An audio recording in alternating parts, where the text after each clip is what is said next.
ये मैं आपको एक ग़ज़ल के 2 अशआर सुनाता हूँ।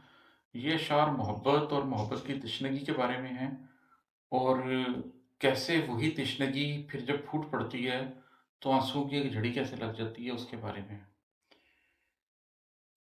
तिश्नगी देखकर मोहब्बत की तिश्नगी देखकर मोहब्बत की, चश्मे दिल ने प्यास प्यास किया। चश्मे प्यासे नहीं होते, पानी प्यासा नहीं होता, लेकिन कभी आपके अंदर इतनी प्यास होती है, आपकी मोहब्बत की प्यास इतनी होती है कि जिसने वो प्यास बुझानी है, उसको भी वो प्यास महसूस होती है, वो भी पुकार उठता है, वो भी चीख उठता है कि इतनी प्यास। ये बड़ा मेटाफोरिकल शेर है कि जब आपके अंदर इतनी उदासी, जब आपके अंदर इतनी तलब, जब आपके अंदर इतनी तिश्नगी पैदा हो जाए कि उमड़-उमड़ कर बाहर नज़र आ रही हो और देखने वाला जो कि खुद सैराब है, इतना सैराब है कि दूसरों को भी सैराब कर सकता है, उसको भी वो तिश्नगी महसूस होने लग जाए। तो जब गम इस शिद्दत से आता है, तो ये उसका एक नक्शा खींच रहा है कि तिश्नगी देखकर मोहब्बत की, चश्मे दिल ने प्यास प्यास किया।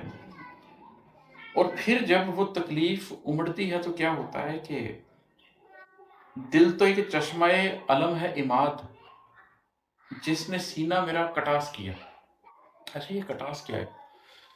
जो लोग हिस्ट्री से थोड़ा वाकिफ होंगे तो बिल्कुल कलर कहार के पास अगर आप मोटरवे पे जा रहे हो, तो चकवाल तहसील के अंदर एक जगह है जिसको कटास बोलते हैं। ये हिंदू मत के पुराने मंदिर हैं, मेरे ख्याल 6 या 7 मंदिर हैं वहाँ पर।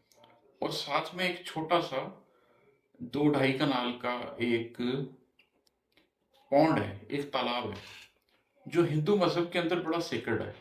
वो बड़ा तकद्दुस रखते हैं उसके साथ। इसलिए कि वहाँ पर कॉन्सेप्ट उनका ये है कि अ, उनके जो डेटीज़ हैं, उनमें से एक डेटी शिवा अपनी वाइफ़ की डेथ के बाद वनवास काट लिया और दुनिया के चक्कर लगाते रहे और उदास फिरते रहे।